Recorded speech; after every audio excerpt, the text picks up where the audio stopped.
સુરેન્દ્રનગર જિલ્લામાં સસ્તા અનાજના દુકાનદારોએ કમિશનની ચૂકવણી મુદ્દે સરકાર સામે મોરચો માંડ્યો છે।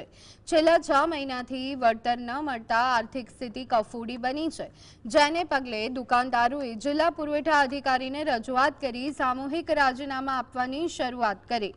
વીસી જેવા વધારાની કામગીરીનું પણ વળતર ન મળતા દુકાનદારોમાં ભારે રોષ છે। જો વહેલી તકે કમિશન નહીં ચૂકવાય તો ગરીબો સુધી પહોંચતા સરકારી અનાજનું વિતરણ પ્રભાવિત થવાની ભીતિ સેવાઈ રહી છે।